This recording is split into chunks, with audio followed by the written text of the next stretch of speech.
What other owner touts an assistant coach as a potential future head coach of the team? I mean, Jerry Jones does that, and I think he kind of likes that. He likes the fire that it lights under his current guy.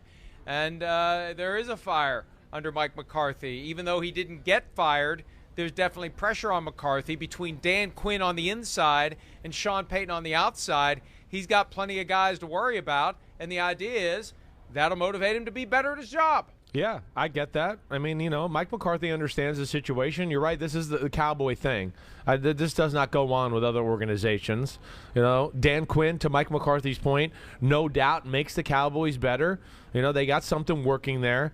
I don't like this notion that, Dan Quinn made this decision, just because he wanted to be back in Dallas and his defensive coordinator. I mean, come on. Throw the challenge flag, the BS flag, whatever you want. He didn't get a chance. He wasn't going to get one of these jobs.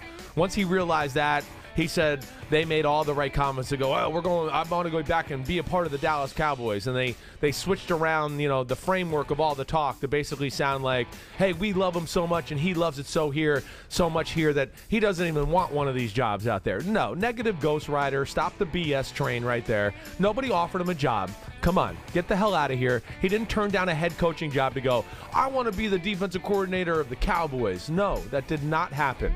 Absolutely not. But it is good for the Dallas Cowboys that he's back. They are building something. We saw dramatic improvement. The team on the personnel on the defensive side certainly fits Dan Quinn's style of coaching and the scheme he plays. And it's a good thing. And I think you're right, Mike. I do think there's something about Jerry Jones that he likes, that there's like we talk about, when you got sometimes a good backup quarterback to a quarterback, it puts the hot poker by their butt a little bit, makes them get on their P's and Q's and dot the I's and cross the T's and all that crap. And I think that's what Jerry Jones probably likes. And as you've said, it's not like they were the 85 Bears. They were just Right. dramatically better than the crap show that they were in 2020. So they still have work to do to get to where they want to be. The bottom line is they fell far short of Jerry Jones' expectations. And a lot of that is on the head coach, and he's going to need to get better in 2022. The team needs to perform better, or they're going to have to worry about change. He's going to have to worry about change, whether it's from within or from without. And on that point, from without, here's McCarthy from yesterday talking about the Sean Payton looming presence, and Payton from last week on PFT Live talking about the reality that Mike McCarthy's in a position where he's going to be looking over his shoulder and seeing the former Saints coach. About Sean Payton's narrative also. It's been discussed. You have discussed that with him, huh? What is anything you could share that you have discussed? The conversation was, you and I are in this, back to back, and it's a partnership, and just focus on what we need to do moving forward. And he made some, personal comments about how he feels about it, but that's really for him and I. But I'm very, very comfortable with our relationship and our dialogue. Have you called, or will you call Mike McCarthy and say, don't worry about me, don't think about me, don't look over your shoulder, just go do your thing? Have you had that conversation? I haven't, and you know what? That's a good idea, because I felt like it took place for a while with Jason Garrett, a good friend of mine who I coached at the Giants, still a close friend to this day, and I consider Mike someone who's a close friend. And Mike's done it long enough. We both entered the league as head coaches the same year in 2006. We're of the same age and we're of the same background. And look, our paths have been different, but I'm his big fan. And I think he's one of those guys who's a fantastic coach.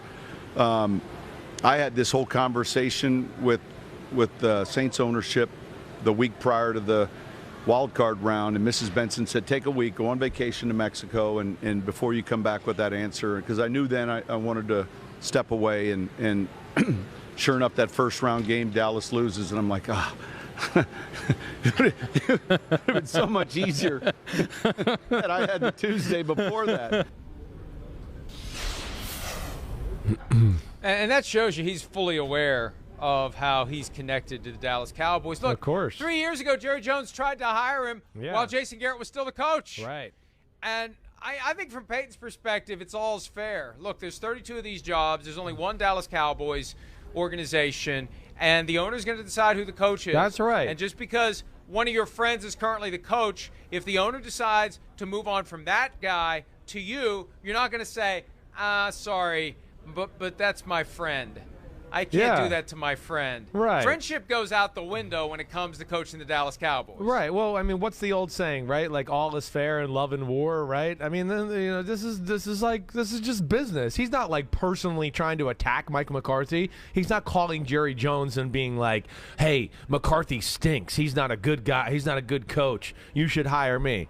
No. He's just doing Sean Payton's just doing Sean Payton. This is the Cowboys who have made this bet, and we know what we're dealing with Jerry Jones. I mean, to me, that's the guy to be worried about if I'm Mike McCarthy. Forget the Dan Quinn thing. To me, I will not be shocked if the season for the Cowboys does not meet the Jones family expectations, and that means another like wild card loss. But if the Jones expected, this is a championship, NFC championship type team or a Super Bowl type team, I would think Mike McCarthy's going to be in trouble with Sean Payton out there. There's no doubt about that. There's no doubt Jerry Jones had his eye on Sean Payton, or still does. And there's no doubt, if you talk to anybody who has any knowledge of the situation, that the Cowboys are on Sean Payton's radar. It's definitely the one team on his list he would love to coach in football, or the top 2 or 3. Anybody I know that knows Sean Payton would tell you that as well. So that would be the one I'd look for, depending on how 2022 shapes up for the Cowboys. As explained in the forthcoming book Playmakers, and as we've previously discussed, it was a done deal unofficially 3 years ago before Anthony Davis, then of the New Orleans Pelicans, told Mickey Loomis, who was then the VP of basketball operations for the New Orleans Pelicans, he wanted out. And that's when Mickey Loomis said to Sean Payton, "I can't do this now. I can't let you go. I can't be the common thread between Anthony Davis and Sean Payton leaving New Orleans." And that's when it fell apart. It was happening 3 years ago. Right. And, there's a sense it's going to happen in a year. He was so good, though, because I tried to ask him a tough question that wouldn't piss him off. And I thought it was a fair question. If you called Mike McCarthy and said, "Don't worry about me," he said, "That's a good idea." And then basically his answer was, "No, I didn't, and I'm not going to." He better just pull up his big boy pants, because this is the way it works, baby. I mean, that was the message through all those words. He isn't going to do it. There's no reason to do it. I didn't do it with Jason Garrett. I'm not doing it with him. Yeah, period. No, again, it's not personal. Mike McCarthy's going to realize that. This is not like Sean Payton's trying to steal his job. Sean Payton's just sitting back. His results speak for themselves. That's the bottom line. Sean Payton is an awesome football coach. He is arguably not arguably. He's one of the greatest offensive minds in the history of football, let alone everything else that he brings to a team. Motivation, toughness, physicality. This is not just a guy that's into throwing for 5,000 yards like we've seen. I mean, they weren't that type of team the last 4 or 5 years. They've always shown great balance, even with Drew Brees at the end of the career. They were still running the football, beating you up physically. Defense has been awesome for 4 or 5 years. That's all Sean Payton. The team is tough and physical because he's that. He's edgy and tough. And his players show, they're a replica of him and his attitude. I love Sean Payton. I hope he's not out of football too long. I don't want him taking any jobs with ESPN, Monday Night Football, anything. I want him back in the NFL, coaching an offense somewhere, and I hope that happens sooner rather than later. By the way, he was great on Friday's show when you weren't there. Ron Rivera earlier in the day was great when you weren't there. I may have offered both of them your seat. Yeah, shocker. Yeah, you're a shocker. Yeah, real loyal guy over there. Real loyal guy. You're like the Jerry Jones of hosts, always looking for the next guy. Got to keep you on your toes. Yeah, right. The poker's by my butt.